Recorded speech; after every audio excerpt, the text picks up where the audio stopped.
Assalamualaikum warahmatullahi wabarakatuh. Masih bersama kami, tim Ziarah Azkia.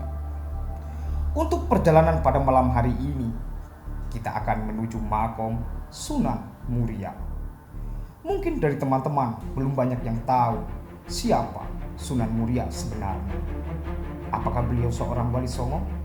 Apakah beliau seorang wali limo? Mengenai Sunan Muria, masih banyak sekali misteri yang terpecahkan.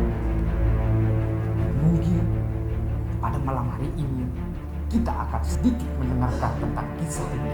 Dalam hal ini, kisah ini akan disampaikan oleh rekan saya yang sudah ada di lapangan.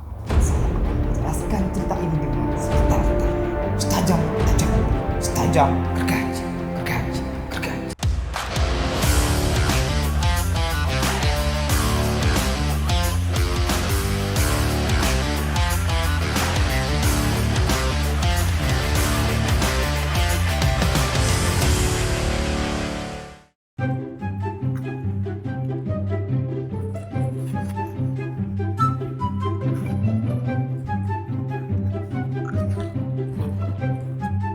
Oh, ya bung, bentar bung.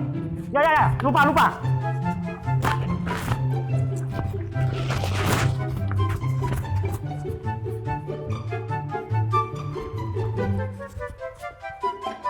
Terima kasih untuk waktunya, Bung Setiawan. Kembali lagi bersama saya. Untuk kali ini, saya akan menjelaskan tentang seorang sunan yang memiliki falsafah dakwah keno iwae, nanging ora butek banyune, yaitu adalah Sunan Muria. Sunan Muria merupakan seorang sunan, Sunan Muria merupakan seorang sunan bagi rakyat jelata. Beliau lebih memilih hidup di tengah rakyat jelata daripada hidup di tengah kekuasaan dan kekayaan. Nama asli beliau adalah Raden Umar Said atau disebut dengan Raden Prawoto, yang merupakan putra dari Sunan Kalijogo dan Dewi Saro.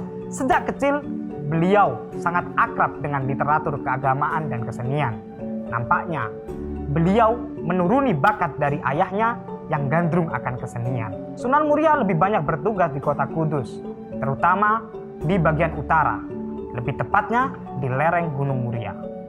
Beliau tinggal dan mendirikan pesantren di sana. Konon, beliau lebih memilih tempat yang terpencil daripada hidup di kota, karena hidup di kota jauh lebih banyak cobaannya daripada tinggal di desa yang terpencil. Di samping itu, beliau lebih suka menyendiri, tinggal di desa, dan hidup berbaur bersama rakyat jelata.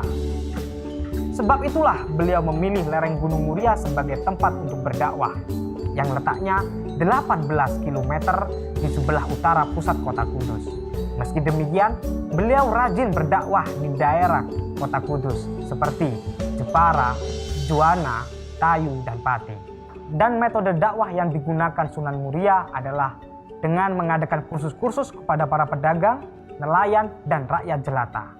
Hal itu sangat efektif karena mayoritas warga di sana adalah seorang pekerja, maka sangat sulit jika dikumpulkan dalam satu majelis.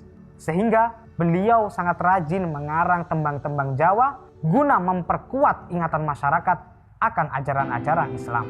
Bahkan, beliau dikenal sebagai pencipta tembang Sinom dan Kinanti. Dan salah satu tembang beliau yang sering dilantunkan oleh dalang zaman sekarang adalah Sinom Parijoto, yang diambil dari tumbuhan yang hidup di lereng Gunung Muria.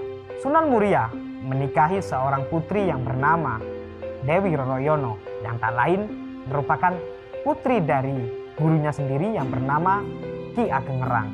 Dari pernikahan ini, beliau dikaruniai putra yang bernama Pangeran Santri atau dikenal sebagai Sunan Ngadilango. Sunan Muria, Astagfirullah.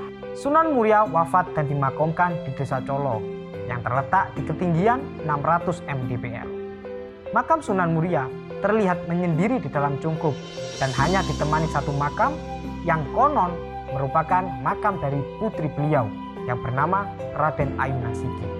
Dan justru para murid beliau yang membantu beliau dalam berdakwah dimakamkan agak jauh dari makam Sunan Muria. Mungkin cukup sekian biografi singkat dari Sunan Muria yang bisa saya sampaikan. Tetap patuhi instruksi dari panitia, jangan ketinggalan rombongan. Cukup sekian dari saya, kurang lebihnya mohon maaf. Assalamualaikum warahmatullahi wabarakatuh.